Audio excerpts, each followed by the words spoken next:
My name's Lane Breckenridge. I'm with Future Astronaut, and we're here with um, probably SLS's biggest fan, Artemis's biggest fan, uh, David Willis.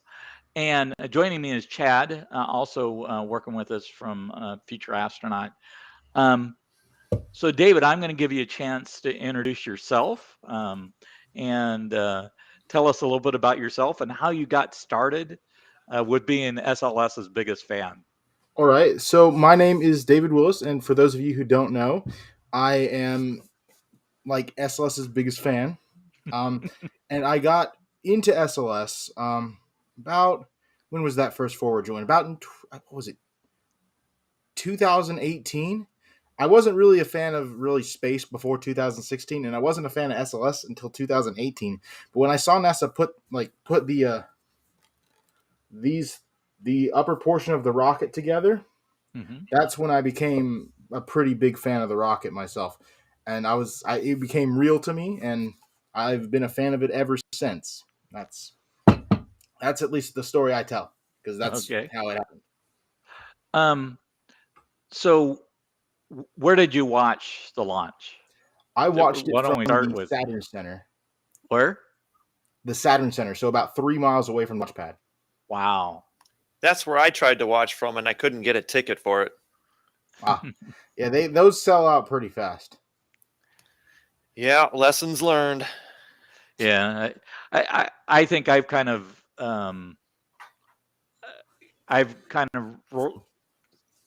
picked out there's a bed and breakfast straight across the river from Kennedy Space Center, and they have a upper deck, and that's where I watch all these launches. And right below it is El Leon, whatever it is. I can't pronounce the name of the El Leon restaurant. Cianto. Yeah, I was there Yes. last night. That's on Knox. I live right up the road there. I uh, Ah. I ditched my car at the barn light, and then Mhm. yeah, I was pretty much near you. I didn't even know you were in that area. Yeah, But yeah, that um, park that's across the street is where a lot of people set up. A lot of the broadcasters set up uh, streamers, set up their operations and so forth, and so yep, I'm that is my preferred location to watch launches. So tell us, David, um, about your experience. Tell us what it felt like to be there. Tell us uh, tell us what you thought. What was going? What your emotions were? What your thoughts were? Well, first, it felt hot and humid, as is all Florida weather. But at around the time of the launch, it felt incredible. Like I've seen one. I've seen 4 Falcon launches before this, Falcon 9s, so I knew what a rocket launch felt like. But it felt like not. It didn't feel anything like the other Falcons at all. It felt like something entirely different. Um, the uh, the SRBs, they make a sound that goes really fast, really rapidly, and every single one of those, you could feel it in your skeleton. It was like the SRBs were physically shaking your bones. It was an experience unlike anything I can really describe, and I think it was one of the loudest things I've ever heard in my life. I can't imagine anything more powerful than that. And the energy in the stands that we were watching was just insane. Everyone was screaming at the top of their lungs, but oh yeah, SLS somehow managed to drown every single person out. Everybody was screaming, but SLS at one point got so loud that you could not hear a single person yell. Everybody was screaming, but you couldn't hear them because these engines and these SRBs were just so powerful. You couldn't hear anybody. incredible. It It kind of is That's reminds me of incredible. the Starliner launch I saw. I got to go to the gantry. That's the closest you can ever get to Pad 41. Similar story. That thing would crackle in your ears, and it was just mind blowing. And like you said about the bones, yeah, my rib cage rattled. Yeah. Yeah, that's one thing about the Falcons. They the SLS, you feel it, right? You Oh yeah. feel it. Whereas the Falcons, you see it and you hear it, and there is a definite sensation. And you always jump, especially if they're landing back at LZ1. You always jump when that sonic boom happens. But it was amazing. Um, the red team story was amazing to me. I don't know if you saw their interview on NASA, but that was just that interview was amazing. And for the one guy said I can't remember how many years he's been on red team and has never gone to the pad. Oh With wow. never gone. And he dated into the shuttle era, and he never had to go to the pad to deal with it. He'd always trained for it, and they were pumped going in, because they kind of saved the day in a lot of ways. Um, so I've asked one of the questions. Another question that's popped up from Bill Peterson. I don't know if you know Bill. He goes, the SRBs, like the shuttle, have hold down bolts. Is that correct? So he's asking That you, is it? That is not correct, actually.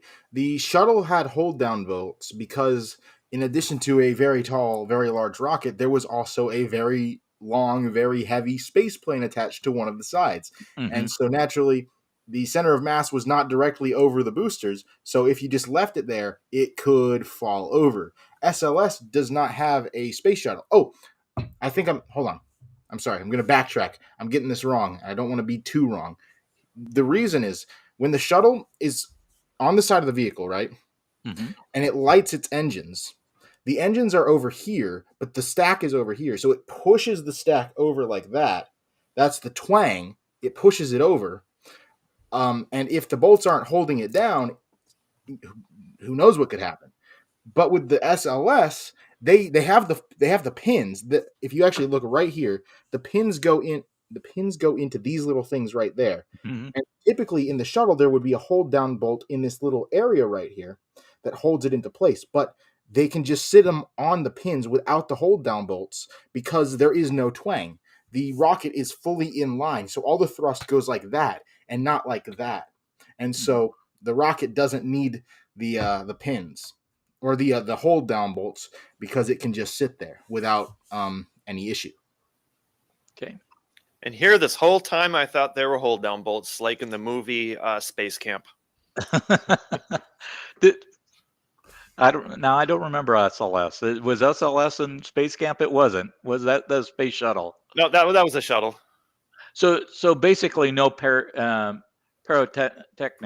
No, there's still there are still pyrotechnics all over the booster, just not for the hold down bolts. Okay. If you look here, you'll see some motors right here. These are pyrotechnic separation motors, and there are some up here as well, right here. These motors and these motors fire at separation of the booster and push the booster away from the rocket. So there are still pyrotechnics. There's just none in the hold down bolts anymore, or Okay. there are no hold down bolts anymore. Okay, that sounds great. Then there's whoever Lextacy 2008 says any tips you could give us on how to grow a space flight brand into something that NASA's looks for. Before you answer that, that's actually me that asked that. Oh, okay. Go ahead. All right. You ready? Go ahead. Yep. All right. So my tip would be, because I've done 2 YouTube channels that have been moderately successful, one about space, one not. And I found that the common denominator for both channels is that the editing needs to be good and the story you're telling with the YouTube channel also needs to be good. If you can get those two right, the editing and the story, you'll grow a channel amazingly, because the editing gives you the visuals to show everybody, and the story keeps them in. Without those two, I don't think you can really you won't retain a base of people watching you, in my opinion, with my experience. So make sure your editing is solid, and make sure you're telling a good story, and people will stay. That's at least my experience. Mhm. Okay. So Where does photos play into that? Photos. Photography. Um, I don't really take photos that much. So my kind of thing is YouTube and Twitter. So I don't really know enough about photography to tell you the answer to that. I would be not telling a truthful statement if I tried. Okay. So why don't you tell us a little bit about Artemis 1, right? The mission that we're on. And then we can talk about where things are going in the future. Does that sound good? All right. So with Artemis 1, it was a beautifully successful mission. Now that Orion has separated from the interim cryogenic propulsion stage, its next task is to just coast for I think it's about 4 days until it gets to the moon, at which point it'll point its solar panels towards the capsule, kind of at an angle, so like upwards like that. The engine's back there, and the engine will fire, and it will enter into a distant is it the distant retrograde orbit? I think it's the distant retrograde orbit. It could be a little bit something different, but it'll enter into a distant retrograde lunar orbit, and it will do a couple swings around the moon before it fires that engine back up and comes back. I believe Orion will get to the moon on November 21st, and it should come home on December 9th. And then after that, I think the next thing that's going to happen is with SLS, after they do all their stuff with Orion to get it safe and make sure the vehicle's in healthy condition, they're going to start working on Artemis 2. Now, they've been working on Artemis 2 for a very long time. In fact, the core stage for Artemis 2 is basically ready to be finished. The hydrogen tank, the intertank, and LOX tank and forward skirt, these are all done. The engine section, I think, is getting close to completion. They need to mate this to this, and then they install the engines, and that's the core stage complete. This piece up here, the launch vehicle stage adapter, that is also complete. The interim cryogenic propulsion stage is also complete. The solid rocket boosters are all complete. They just need to be stacked, of course, in the VAB. And then Orion has a lot of work to do. So the rocket is really close to being ready. The spacecraft still has a ways to go, and that's going to be most of the critical path items is going to be Orion for the launching on the next attempt for Artemis 2. But that's the immediate future. Of course, SLS 3, there's also parts in the work for that. They've built the hydrogen tank. They've built the forward skirt and engine. They built the forward skirt, and they've built the engine section, and they've got at least one barrel for the LOX tank for Artemis 3. And I think they've got the boosters for Artemis 3 too. I'm not entirely sure on that, so I'm not going to say for certain. And they've got half of it's either half or they've got the whole thing built for the launch vehicle stage adapter. And I've seen the hydrogen tank the I don't know if it's called an interstage, but the piece that connects the LOX tank to the hydrogen tank for the Delta cryogenic propulsion stage. They've got a lot of that worked on for Artemis 3 as well. And again, Orion is lagging behind the rocket for that mission as well. But they're making heavy progress towards launching. And if I can keep going, there's more. Keep going. Artemis 4, the first launch of the Space Launch System Block 1B rocket, has hardware as well. We're going to pretend this is a Block 1B. On Block 1B, this little tiny space right here from here to here gets really big, way bigger than this. It's called the Universal Stage Adapter, and they've already built a Universal Stage Adapter. It won't fly, but it's going to be for structural testing. And it's built identically to a real flight article. It's just designed for structural testing instead of flight, so there's no sensors and stuff. But they've got the payload bay for the SLS Block 1B. They've also got the engine section for the Block 1B. Of course, they've got the engines ready for the Block 1B, and they've got the casings for the Block 1B as well. I don't know. I don't think they're fueled yet, so I can't comment on that. But they've got a lot of stuff for Block 1B too. It's coming together. And there was also an interstage testing article that's, I think, somewhere in Stennis right now, or somewhere in the south. I'm not entirely sure where it is. I can't remember. But they've got a testing device for the interstage, which is going to be the equivalent of the launch vehicle stage adapter, but conical instead of cylindrical. No, there's cylindrical instead of conical. And that's going to be used for testing loads and stuff, I think. Mm-hmm. And I'm trying to think, is there anything for Artemis 5 yet? Can't think of anything big for Artemis 5 yet, so I'm going to stop there. Okay. One thing interesting I found on Twitter, I forgot who posted all the time. They actually show a chart, a linear chart showing Artemis 1, 2, 3, 4, and its progress in a graphical form, like 3D modeling. So Artemis 2, I know who you're talking about. Blue hexagon. Yeah. If anybody's watching, I highly recommend you go follow that guy. That is excellent follow. Definitely worth your time. Okay. Oh, take a little break here. What I want to start doing is a tradition. It's the drink of the night where we display what we're drinking. So I'll start. I have Seagram's Wild Berries. Lane, what is your drink of the night? Mine is simpler. Mine is simply Diet Dr. Pepper. You got Diet Mountain Dew. Mine's Diet Dr. Pepper. So that's what my drink of the night is. What are you drinking?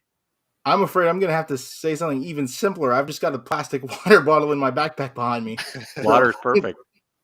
So, well, you know what it's liquid hydrogen, oxygen, it's rocket fuel. So that's what SLS drinks, right? Nothing wrong with that. If it's good enough for SLS, it's good enough for me. Yeah, you just got to make sure that liquid hydrogen doesn't leak, though. Yeah. It's also got to make sure that oxygen and hydrogen are combined, or else I might not make it till tomorrow. All right. I actually want to go down the list here for our next question. Let's see here. Bill Peterson has asked. I don't know if he's asked this already, but wait, my bad. I do got another question though. What is your favorite dinosaur? Oh my gosh. Okay, you've asked a question that has a very long answer, so I hope you're ready for this. So there is a group of dinosaurs that is not really well known, called the Abelisaurids. They're basically, if you thought Tyrannosaurus Rex had short arms, these guys have even shorter arms. But there was one that has just been discovered in Kenya that is absolutely massive. It's like the size of, it's almost as big as a T-Rex, but they haven't named it yet. And I really like this one. If it had a name, I would tell you what its name was, but they haven't named it yet. And this is my favorite dinosaur. They call it, I think the nickname they've got for it is, I think it's Tyrannovenator. That's the nickname, if I'm correct. I could be wrong. I don't remember too terribly well what the nickname is, but it doesn't have a name right now. But it's the coolest dinosaur I've seen in a while, and that's my favorite one. That's what I'm going with. Okay. What do you think of the Brontocleptosaur? The Brontocleptosaur. I have not heard of a Brontocleptosaur. I could be out of the loop, but I don't think I've heard of that one. Well, that's because I made it up. Oh, excellent. That's how paleontologists make dinosaur names. They just make them up. They're all right. Yeah. So, all right. You find a dinosaur, you could name it Brontocleptosaurus. I haven't even envisioned what one would even look like yet. It's just like a long-necked thing that flies. It could. It could. Well, Okay. Bill again asks, tell us about the future blocks of SLS. The future blocks of SLS? Like Block 2. Oh, Block 2. All right. First, I'm going to go back to Block 1B, because this Block 1 It's the world's most powerful rocket and the largest rocket NASA has built since the Saturn V. This is the smallest configuration of the SLS rocket. For Block 1B, they're going to make a few immediate changes. This launch vehicle stage adapter is going to go from conical to cylindrical, and it's going to be 27.5 feet wide all the way through. The ICPS is going to turn into the exploration upper stage, and it's going to be 27.5 feet wide all the way through. And the Orion stage adapter, as discussed before, is going to turn into the universal stage adapter, a massive payload fairing connecting the EUS to the Orion stack. The Orion stack will remain unchanged. Now, that's for the first flight of Block 1B. Second flight of Block 1B, we go onto the other side of SLS, and these RS-25D engines get swapped out for the new expendable and cheaper variants, the RS-25E engines, designed specifically for SLS. Now, after Block 1B flies about 5 or 6 flights, I can't remember the specifics. After that, the boosters get replaced by something called BOL. BOL stands for Booster Obsolescence and Life Extension. And basically, they're taking the steel casings of the boosters and they're making them carbon composite and they're changing the fuels too. This will allow them to get much more performance out of the boosters and even a little bit more power. Additionally, they're going to increase the thrust of the engines down here. So we'll see an increase from 8.8 in the Block 1 to 8.9 in the Block 1B to 9.2 million pounds of thrust in the Block 2 SLS rocket. So that's the Block 2. Really, it changes just the boosters. So everything Block 1B has is going to be the same with Block 2 except for the boosters. And then after that, Block 1B and Block 1 are done for. You'll never see another one of those again. It will just be Block 2s from Artemis 10 onwards. Do you think they were going to do a JX2 engine?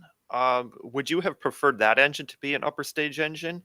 I love the J2X, but I can't say it would have been a good idea because J2X. Well, I messed my hair up. J2X is a very powerful engine, but for what SLS is doing, translunar injection, the RL10 is much more efficient for that purpose. If you put a J2X on there, you'd get a lot higher payload to low Earth orbit, but SLS doesn't take payloads to low Earth orbit. It takes them to the moon. So the the RL10 is a much better choice for that engine. 4 RL10s are better than one J2X for a translunar injection. Okay, that's good to know.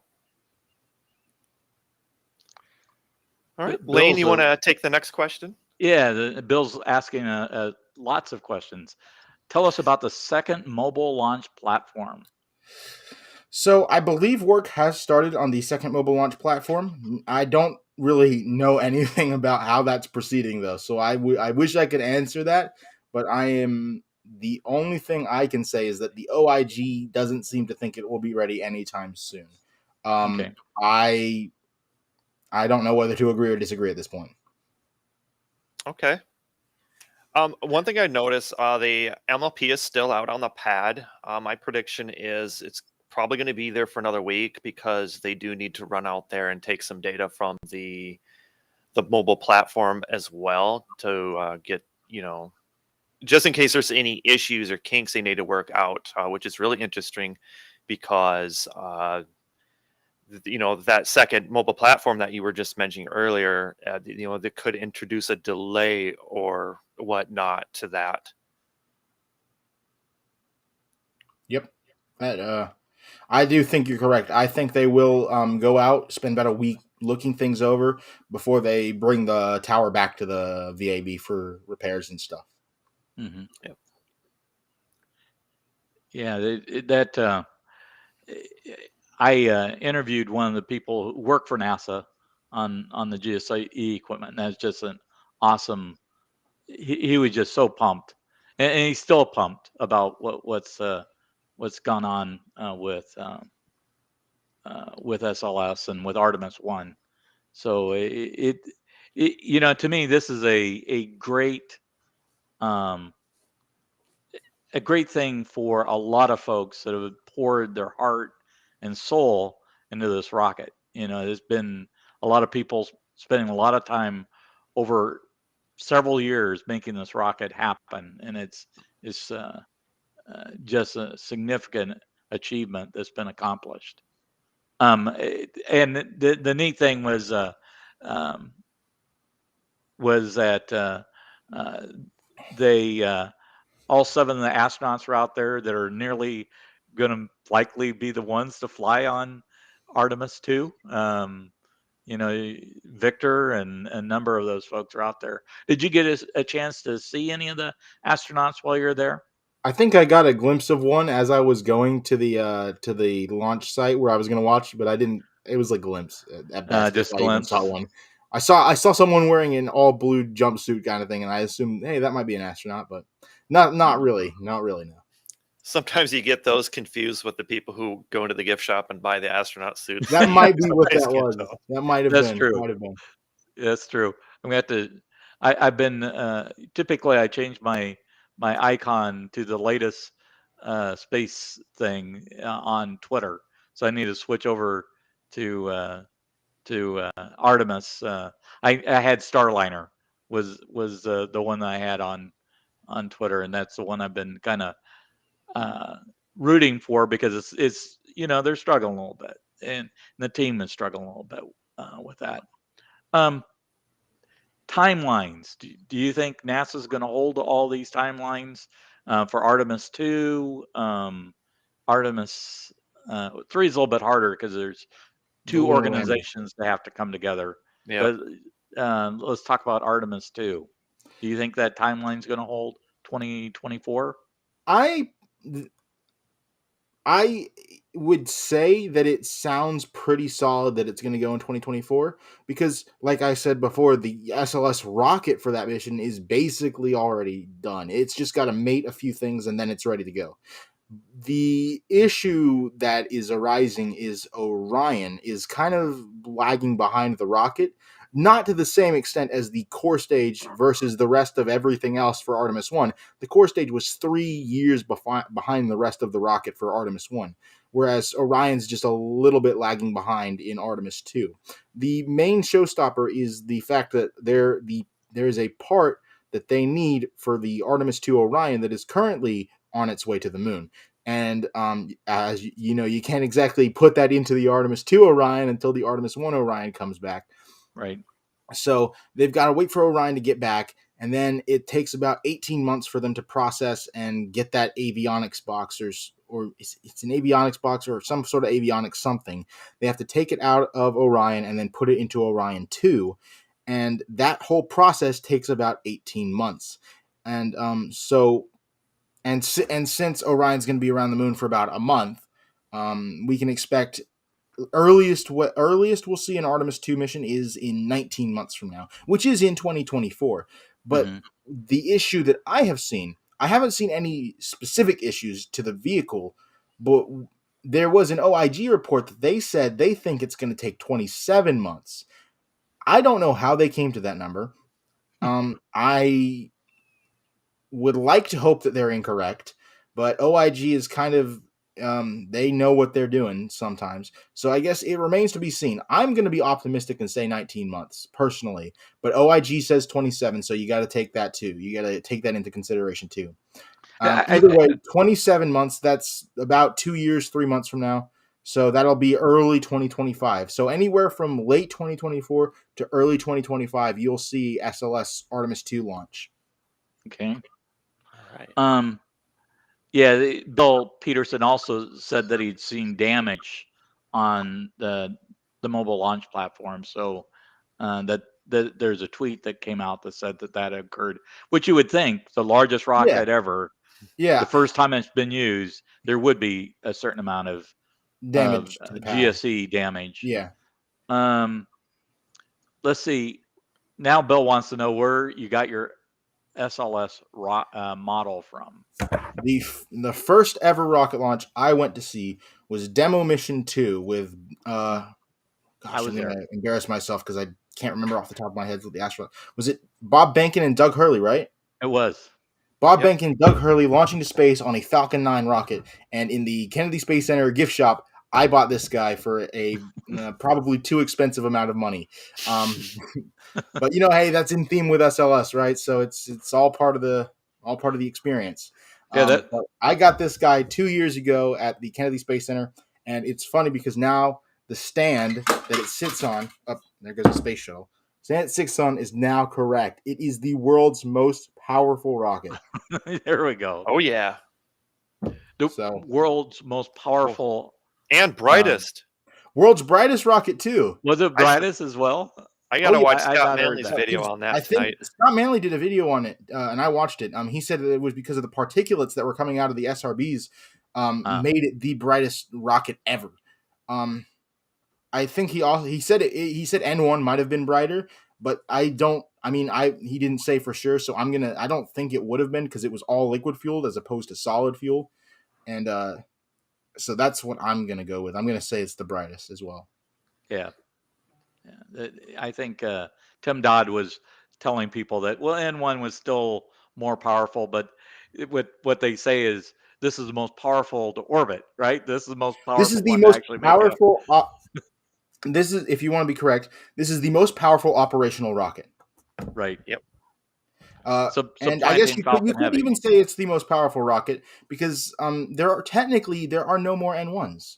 There are Saturn V's. There's 3 Saturn V's all across the country. So Saturn V could have been the most powerful, but there are no more N1s anywhere. They destroyed every one of them.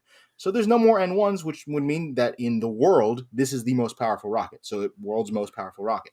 At least that's the logic I like to use. I think it'd be a little hard for those Saturn V's to come back to life, but yeah, I suppose you can they're take still them there. out. They're still there. Hardware exists that could have flown. I know the Apollo 19 stage was it's near Stennis, right? The Apollo 19 Saturn V Center. Or the Apollo 19 Saturn V first stage is near Stennis. Space Camp, right? You have right. Something near there. I think that's in Alabama. Well, there are 2 in Alabama. I think one of them, the one on its side, is a real but test article, and the one standing up is just a mock-up. Okay, yeah, that's what I believe as well. And then you have the one at Johnson Space Center and the one at Kennedy Space Center. Yes, and then in addition to all those 3, there is a first stage for Apollo 19 that's just kind of somewhere out there. I'm not exactly sure where. I know it was at Michoud, but they took it out. They removed it right before the tornado came and hit. And that tornado, unfortunately, it destroyed the Space Shuttle ground vibration test article, which was kind of sad. But luckily, they got the Saturn V first stage out of there. So that's somewhere. Hey, David, I got a question for you. What do you plan to do for your 10,000th followers? Oh, my gosh. I haven't even thought about that. You're getting pretty close. You're like, I think I'm getting 500-600 away. Incredibly close, honestly. I really didn't think about that, to be honest with you, because I kind of really didn't hit me until recently that okay, I'm kind of a big account now. I've been operating as if I was a small account. That's why I get into so many arguments on Twitter. But I'm getting to be a big account now, which is kind of weird to think about. So I'll have something special for 10,000. I'll have something special. I can't say what it is now because I don't even know, but it will be special. It will be special. Looking forward to it. All right. Let's see. I think there's another question. I gotta find it here. Oh, the reload asks, when do you think Artemis 2 will happen? But we kind of already touched up on that. An averaged 19 to 27 months. I'm predicting 25 months. When it's ready. Yeah, that works too. Let's see. Yeah, yeah, similar to earlier questions. This question comes from United Launch Alligator on Twitter. Assuming SLS proves to be an extremely reliable and useful vehicle for the future, could there be any more upgrades than the currently planned upgrades? And so they have etceteras, LRBs, extra RS-25s, maybe a future smaller third stage like a Delta P. So what's your thoughts if this goes beyond wildly successful from a booster perspective. All right, so I've got I don't think they're going to do anything. I think SLS Block 2 and all the changes that brings is going to be it. But I have heard that there is space right here for a fifth RS-25. I've heard that there is space for it. I don't think they're going to do it because that's a fifth RS-25. Those are expensive. But I've heard there's space for it if they for some reason wanted to. I don't remember where I've heard that. I think it was someone who would have known, but I'm not entirely sure. I don't think they'll do it because that's 4 engines works fine. But that's if they were going to do anything else to SLS, a fifth RS-25 is the most likely thing I see happening, and I don't think that's very likely at all. So I think Block 2 is going to be it. Did anybody when I went home after the launch, it was like 20 minutes later, you could still see the SRB trails in the sky. That was pretty cool. Yeah, that was cool. Yeah, I thought it was pretty cool seeing the smokestack cover the moon, which was pretty cool. Yeah, the moon was making it glow eerie. There are some phenomenal pictures out there. John Krause gets one with SLS with the moon in the background, and it's not a composite photo. It is literally a planned photo that he had set up, and he's got a knack for photography. Now, Bill asked again, could you see the SRB separate? Yeah, I could see the SRB separate. Barely with the naked eye for me, because I was 13 miles from the pads. I couldn't. I saw the change of color from the light, but I don't remember. I probably did see it, but I don't remember experiencing that. The being able to see them pop off. I definitely remember seeing it go from yellow to white, though. But I think I was turned over to, there was a screen off to the side that was showing like the boosters at that point. So I think I was looking over there when they were separating, and so I wasn't looking at the rocket itself because it was so far away. So I think I missed that. But I mean, I saw it on the screen, so it was cool. There you go. Where did you watch it from, Chad? Where did you? I watched it where Knox and US 1 is. So where that new weed shop is. Yeah. Okay, yeah, and you know where I watched it from, so yeah, pretty much the same. That park. Yeah. There's so many parks along US 1. But you know, I'm fearing that it's going to get overdeveloped and there'll be less places to watch launches from, and then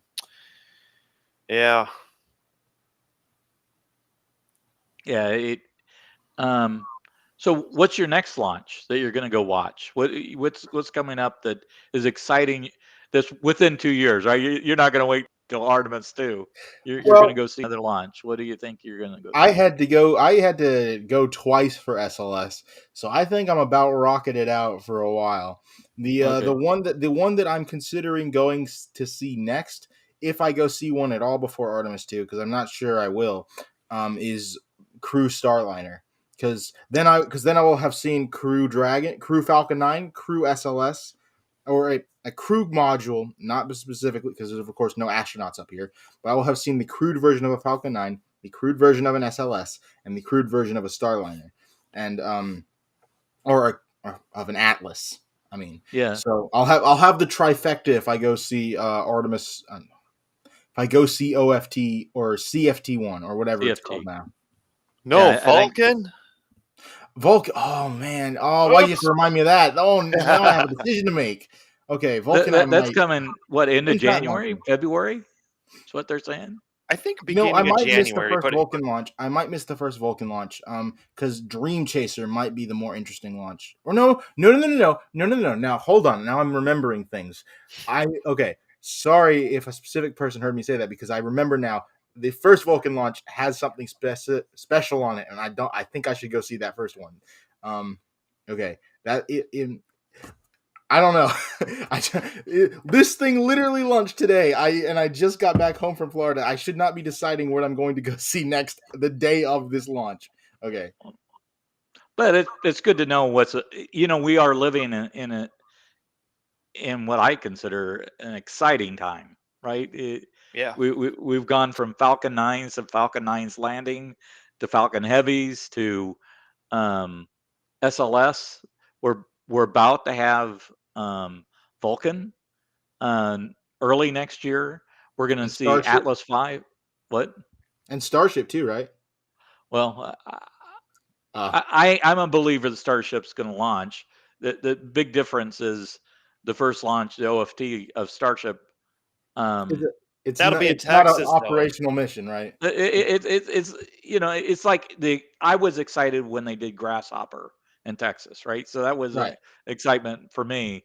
So it's going to be exciting, but it's not really accomplishing something other than being a pathfinder. And so Right. I'm excited for it, Starship. But that's the first Starship that actually does something is not the one that's going to launch in December, January. Right. Vulcan is coming. Atlas 5 with Starliner on top. I will be there for that, definitely. I will definitely be there for that. I don't miss many of the crewed launches. I typically go to every launch that has crew on it, and make an opportunity. And then right behind that, about a year, and a lot of the NASA people that I know have gone to work now for Blue Origin, and they can't tell me anything directly, but they say that uh, New Glenn is starting to come together, and I They had a so believe it. picture. They had a picture of the fairing out a couple days ago, right? Oh yeah, yeah, they did. So that's coming a year, let's say a year and a few months from now, and we'll Yeah, see a year and a little bit. Yeah. year in a little bit. yeah. If you believe the space pundit, well, I call them space pundits, the guys that do this for full time for a living, they say 2024 for New Glenn. Um, Yeah. but That makes sense. yeah. Um, let's see. Yeah, Bill's very active on asking questions. He's putting in a plug for Ben Cooper for doing launch Yeah, light launch Ben pictures. Cooper had a And pretty good picture of the RS-25s and SRBs. Those SRBs look angry. It's incredible. They look like mean and stuff. Where the They look, RS-25s are like invisible. The SRBs are just power. It's yeah. incredible stuff. I went to a shuttle launch, one of the last ones, and that was what my feeling was about the SRBs, even on the shuttle. They were angry, and they were going to take the shuttle to orbit, whether it wanted to go or not. Right. So yeah, that's I remember there was a documentary about the shuttle back a while ago. I can't remember what it was, but one of the quotes that one of the astronauts was said, he said, "As soon as the SRBs lit, you were going somewhere fast." hmm. Can't if I can remember which one that was. I'll make was sure to that say what it. the IMAX one? It might have been. It might have been, It but it may was have. I think so. I've seen that. Yeah, That's yeah. The the it, one moment, that it was a quote that I remembered as the SLS was going up, and I was like, "Yeah, that's going somewhere." the moment they lit, you knew you were going someplace. You knew you were It, yeah. going someplace, and you were going there fast. If yeah, anybody hasn't seen that movie, I highly recommend it. yeah. They show the shuttle sitting on the pad with this cool camera angle, and it actually shows what twang is, and Oh you can hear wow! this eerie, creaky sound when it starts to bend over. Oh, It is the coolest thing you're ever going to see and hear. Hmm. that's the one thing I what's the right word? That's the one thing about SLS that I'm a little bit unsatisfied with is that you don't get to see twang. With the shuttle, you get to see that incredible. It's like you get to see that kind of motion with it, but with the SLS, it just goes straight Yep. up. Someone said that 10 seconds to clear the tower was all. Wow. Just leaped off the pad. I remember I was watching the old Saturn V launches, and they crawl off the pad. And SLS, it didn't even look real. It was just like woo, up into the air. It was wild. Now, did you have pad viewing where you were? Well, there was a bit of a tree line, so let's make a little example right here. Let's say that this is the launch pad. There were about trees covering about that kind of visual, so you could see bits and pieces of the MLP, but you couldn't really, you could see the whole rocket, and that's all that mattered. Yeah, the shuttle launch I went to, and I went to one of the viewing areas. We couldn't even, and it was very close, but where I was, I couldn't see the shuttle at all. I only saw it when it cleared the trees. And it's still amazing. I still love you see it, the whole concept of seeing it, and then you can nearly count, right? Okay, we're 3 miles away in 18 seconds. I'm gonna hear it, and so that's neat. Bill was saying it was under 5 seconds. Yeah. Wild, absolutely rocketed off the pad. Yeah. So let's see what else. So we've talked about this. We've talked about that. When do you think the Artemis 2 astronauts are going to get picked? Oh, that's a good question. I can't imagine it would be too much longer after SLS. You know what? I'm going to make a prediction. I think it's going to happen when Orion comes home. That's my prediction. Because, obviously you're not going to want to say, hey, here are brand new astronauts we're going to put on Orion. And Orion comes in and burns up. And you're like, oh, you guys are going to get to go on the next one. So I can't imagine they'll do it before Orion comes home safely. Yeah, I think within a month or two. Right. It's afterwards. Right. And Bill Nelson's going to want to get them in front of the cameras and everything else, and introduce them. If they wanted to go flashy, they could have the astronauts on the recovery boat and in front of Orion and announce the astronauts that will be riding on the next one. That would be a show right there. Better than that, they could invite you out there, and you could do a YouTube video of that announcement on the recovery boat. Let's go on a boat. Let's go recover Orion. Yeah, that's the one place that I've always wanted to be after seeing all these Crew Dragons come back, is I'd like to be on the recovery boat, and it's where I'd like to be. Yeah, let me tell you, one of my biggest regrets is that when I was very little, I went onto I think it was the Yorktown, right? And there was an Apollo capsule on there, but I wasn't interested in space, and so I kind of just walked past it. And now that I'm like into space, I'm like, oh my gosh! I walked next to an Apollo capsule and didn't like take a picture or anything. And I was on the recovery boat, so that was it. A teacher friend of mine that teaches high school science, right? So he was so excited about this Artemis launch that he replayed it in each of his science classes, and he goes, kind of the bad part of it was about 10% of the class was all that was excited about it and pumped, and he goes, it's kind of sad that 90% weren't. And did you like the news article clip? Somebody clipped some news articles for today. It's just SLS wasn't even on the front page or was moved off to the side. That was really disappointing. Yeah, right. But there weren't people on it, so I can imagine maybe when people go on it, first people back to the moon since Apollo, that's got to get front page news. I can imagine a test flight of an uncrewed vehicle that could have possibly, gone awry might not make it to front page on the first. And one that's rolled out to the pad and it's had two solid rolled back out. Yeah, it's had two solid attempts, and they, a lot of news organizations sent crews for the first attempt, and I'm sure that given the first two attempts and the hurricane, They weren't too confident in this one going. I was trying to think who I had seen. Um, I think it was someone who's a former NASA person said that he thought it only had like 50% odds of being successful after the hurricane. He was pretty Oh down wow! on, yeah.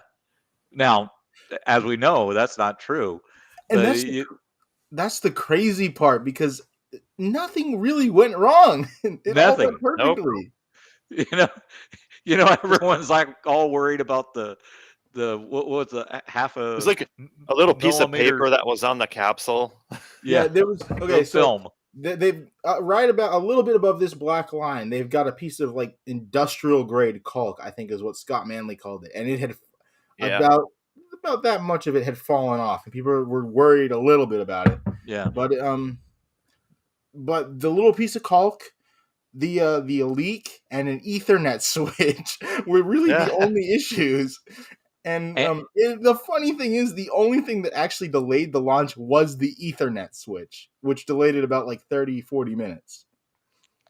Well, And that's Best such a stark IT contrast. save. Such a stark contrast to the first two launches where like everything was going wrong. Oh, there's a leak. Oh, there's weather constraints. Oh, this is not going well at all. There's an engine issue. There's a sensor issue. None of that happened this time. I thought it was the tightening down of the nuts that caused the delay last night. Was it not? No, The red the team nuts, the tightening of the nuts was completely within the time within the time constraints.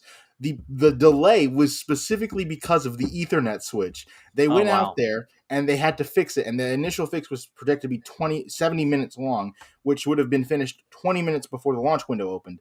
But it took them longer to fix than they thought, and then they had to go and test it, which added some additional time, and then you have to get back into the count. And so it pushed the launch back about 40 minutes. The Ethernet switch on a radar machine somewhere in the east. And Wow. so Yeah. So that IT guy's the hero tonight. That's the moral of the story. Yep, and the red team. Oh yeah, red And team. the red. Yes, red team too. Red Yeah, team the and red the team. IT team. Yeah, I was listening to an interview on one of the national networks, one of their news programs, and they had someone came on and explained that they had seen vape. The reason they felt the red team needed to go in is they'd seen vapors coming from this area, um, indicating that cryogenic fluids were leaking, and some vapors were getting out. And so that's what made NASA confident that the red team could go in and tighten those nuts down and fix it. Was they actually had cameras on the on whatever the thing was that needed to be tightened and could see the leaking occurring. Let's see. GM Yeah, the Studios Best Buy said, guy. Yeah, yeah, someone said the Best Buy guy and the They got the Geek red Squad team out there. saved the mission. Um, yeah, Many a joke were made at the expense of the IT department that night. I'll tell you what. the other thing that was interesting was they interviewed someone that explained the options that they looked at, and they looked at the options of not tightening it down, and instead of using the replenishment valve, they're going to use the main valve. Was one option that they looked at, and then decided that it was better to send the red team in. So let's see. Bill Peterson says he visited Kennedy Space Center in 1972 after high school. They let you drive anywhere on Kennedy Space Center with a car. Got some of the original LC-39 crawlerway river rock. He took river rock as souvenirs, and NASA wants them back. So Bill, we'll let NASA know who you are. I heard that taking those rocks is, a felony, so you might not want to be mentioning that online. They should I bring those won't tell days NASA back. if you don't, but It, just for further reference. yeah, I'm not done a tour bus. I see people take photos from the tour buses that go still through Kennedy Space Center um, from time to time, and take pictures of what's going on in the VABs and so forth. Yeah, Bill says it was 50 years ago. Um, yeah, you probably have outlasted the statutes of limitation, Bill. I think you're safe.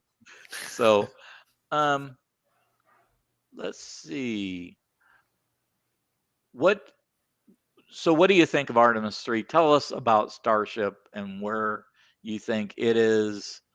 Have you followed it closely or not followed it? Despite what many people may think, I've actually followed Starship very closely for at least HLS, and I actually probably know a little bit more than most people. Okay. Unfortunately, I cannot share some of that stuff because I get it Oh, from fun people that I can't name. But I do keep up with it through those people that I know, and it's I've seen some stuff that makes me fairly confident that they're going to do it on time when they say they're going to do it. At least HLS wise. Um, and of course their NASA updates regularly with what they're going on, and there's some stuff in PDFs out there that show what they're doing, and I'm Yeah. actually pretty confident in HLS Yeah, Starship. The Halloween presentation was awesome. Did you see that with Um, NASA? They did on October 31st, they did a Artemis update. They talked oh, about did all they? the Artemis missions and status of SLS and HLS and so that was kind of exciting. Yeah, I'm sure. I'm pretty excited to see hardware though. That's what I want to see. Is I want to see hardware for HLS. I know they're making a lot of progress, but I'm ready to see some hardware. That's what I would like to see. Have you been to Boca Chica? I have not, but I would like to eventually. Um, Okay. Yeah, I've been to I've been to Boca Chica a few times, and um, it is it, the interesting is when you're standing there on the state highway and you realize that the rocket is maybe maybe 2 football fields away. I mean, and you're standing on a public state highway, and the rocket's like right there on the orbital launch mount with the orbital launch tower right there. It is amazing. that's Let's incredible. see, I don't think they three. let people get that close to SLS normally, do they? Yeah, no. I don't know if you saw the latest static fire where concrete was raining down on the. Oh, I saw the static fire, but I didn't hear anything about raining concrete. Oh That must yeah, be they did a fun. 14 engine static fire, and I know it's a special type of concrete that you put in the bottom of launch pads, but that concrete um, was raining down on one of the mobile cameras that the YouTubers put out there, and you just hear it raining down on the highway, raining down on the camera. It was amazing. That So let's see now 3M Studios. I'm not sure who that is, but Jam? uh, I did a bus tour in 2016 when I was in fourth grade. I didn't really have an appreciation for what was going on. I didn't have much of appreciation for what was in front of me and was rushing around to complete some kids program. Who is responsible for range safety at Boca Chica? I, I can probably take a crack at answering it, but if you know it, David, I'll let you answer it. Who's I a, have no clue. That is not my area of expertise. I, So I I believe will it's let you I go with believe it's that. the same folks that have responsibility for the Kennedy Space Center, and that's the Eastern Range. Do you know anything else, Chad? No, I don't. I'm If I, fairly if I certain would, it's if I'd had a wild guess, it would be Elon Musk, but I know that's crazy. no, it doesn't work that way. He doesn't get range safety. I'm fairly certain it's going to be the same folks that are responsible for the Eastern range that also is responsible for Kennedy Space Center and for Wallops. That is quite interesting that there'd be the same people over at Boca Chica and then Kennedy Space Center. Well, Kinda, the range safety is looking is they're the ones that are what is it they're the ones that detonate in case something right goes wrong. right. The rocket goes into a direction What towards what residences. Bill? What are you disagreeing with? He says he disagrees. Well, okay. What about? I mean, you like ships in the area. That's another part of it as well. We've had to launch cancel one time because of a tour helicopter took off. I actually went to this launch, and then this helicopter took off right by me. I was like, "What are you doing?" Of course, I knew the launch was going to get scrubbed, so I just walked back to my car, and yeah. Oh. So I hope that was close. So range safety. To your point, you can see range safety going on all the time at Kennedy Space Center. You see the helicopters running up and down the beach, clearing, making sure people aren't on the beach, and that vehicles are clear and boats are clear. Yeah, it's a bigger picture than what I had described earlier. Yeah. So it's pretty, but and I may be wrong as well, but I'm under the impression that it's the people who are responsible for the Eastern Range. Bill, Bill Peterson, do you have any other knowledge? Nope. Okay. So that I think that's going to be an exciting launch to go to, but I think it'll be difficult to know when to go because I think they'll have several scrubs. It's not SLS is an operational SLS. SLS is only missed the whole vehicle. The Space Launch System vehicle is only missing two systems: the Environmental Class Life Support System inside Orion and the docking adapter. That's the only thing this rocket is missing. Right. All of that will be present on Artemis 3. Right. Yeah, and then in addition, they didn't have the launch abort engaged. I heard 2 of the motors weren't active for this mission. But since there's no people aboard, you don't need those 2 motors to be active. Right. Those will be active next mission, as will the life support system, and then the docking adapter comes around on Artemis 3. And that's not unusual. With SpaceX's DM1, the launch abort wasn't active either.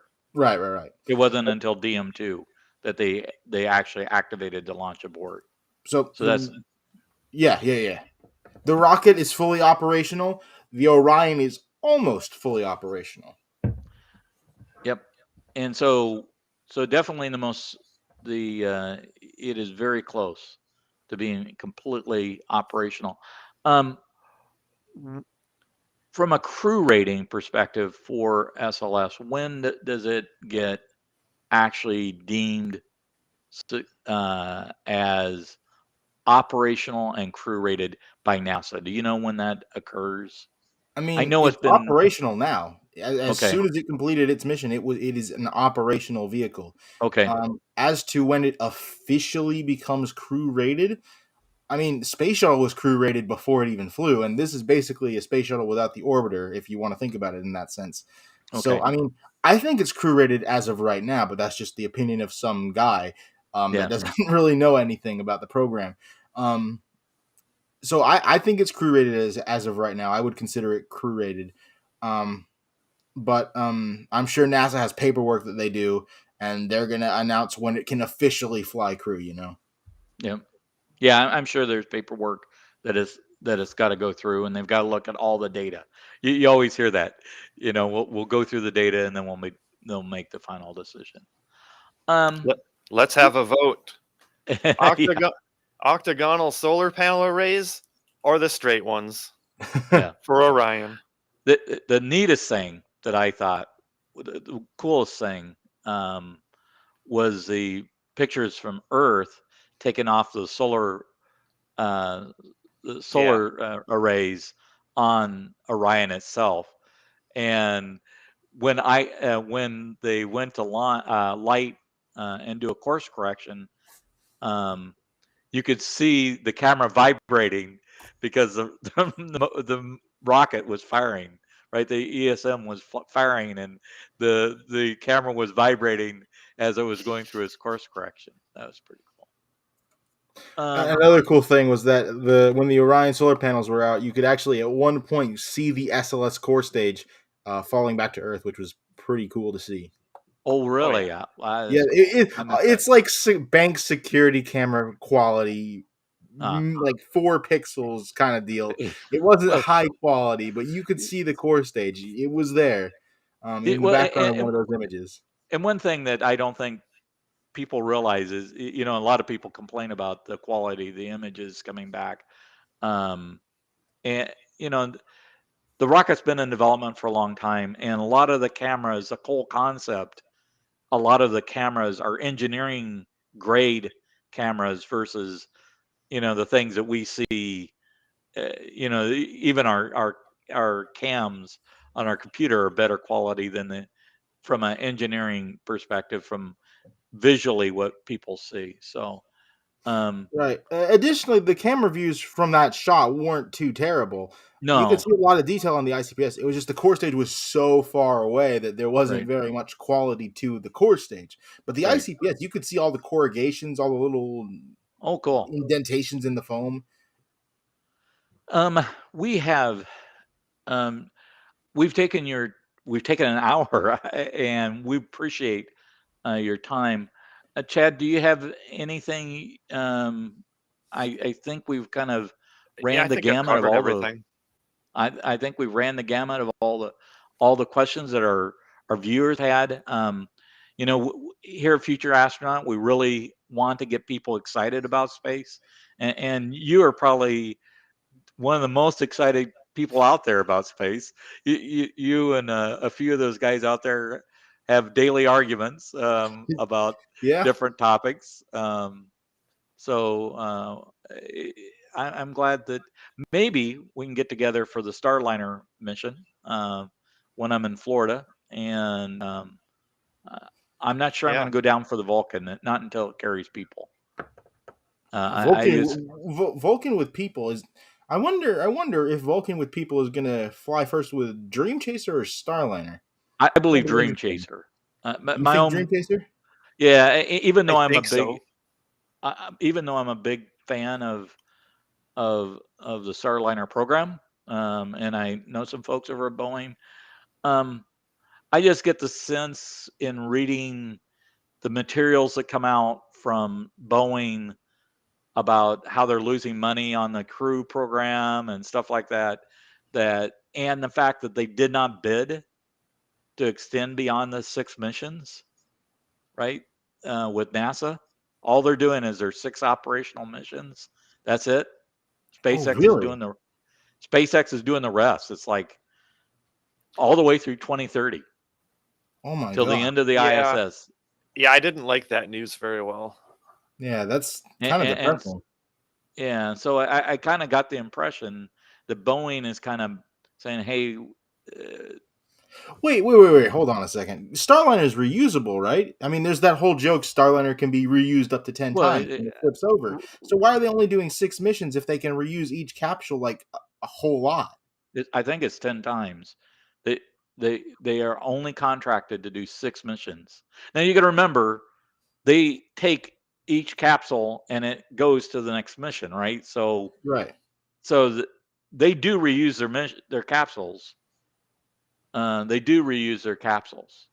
Um, the OFT one um, is currently, I think, in construction for Starliner One. The one that would behind OFT is going to be the CFT module. So no. Let me get it right. The CFT module became the OFT2 module. The OFT module, the original OFT module that had all the issues, is now the CFT module. So they do reuse their modules, but they only have 6 operational flights planned before ISS is retired. They don't have a launch vehicle, first of all. Oh yeah, that's right. Well, I mean, Tori kind of hints that Vulcan will be crew rated, and he says But if the customer wants, they'll put Starliner on Vulcan. So I guess he's saying that Boeing hasn't said that they want to, but it could be right, done. right. That basically what I think he's saying. His story is saying now Dream Chaser's launching right out of the gate on Vulcan, right? Right, right, right. So when they go to do crew Dream Chaser, I believe that'll be the first crewed launches on Vulcan. That And makes sense now that you've informed me of this Boeing decision. Yeah, and I think it was funny too because one of the guys, I think it was maybe the CEO. It was a while ago. Was asked, "Are you still working on Crew Dream Chaser?" And his response was, "We never stopped working on Crew yeah, I Dream know. I love that. And I thought that was pretty funny. That was a pretty funny response. And, and so they have more work to do, obviously, to get a Right, Dream Chaser to be crew. It's got a dock. It's not berth. The initial cargo Dream Chaser is a berthing. right. Is berthing. It's using the other thing that's neat about Dream Chaser is it won't just launch out of the U.S. Oh, what Oh other wow. vehicles are they putting it on? ESA. Ariane 6? Yes. Oh, that'll be cool. And then it can Yes. land on like any runway. That's gonna be Yeah, yeah, incredible. it's already being yeah, and it lands basically on I'm not sure what length of runway they look for, but um, I think the shuttle required a 15,000-foot runway. So I'm not sure what they're looking at for Dream Chaser, but that's going to be it's going to be cool. I think getting it up to the ISS and seeing that progress will be awesome. That So will be very anyway, awesome. yes. So yeah. So I think Wait, that'll be the hold next. on. You might know. I have a question for you. You might know Okay. this. Dream Chaser is it part of commercial cargo or whatever Commercial cargo. it is? It is part of that now. Okay. Yes. Okay, that was Officially. the question. I don't remember hearing that. It, So right. No, it's officially part of.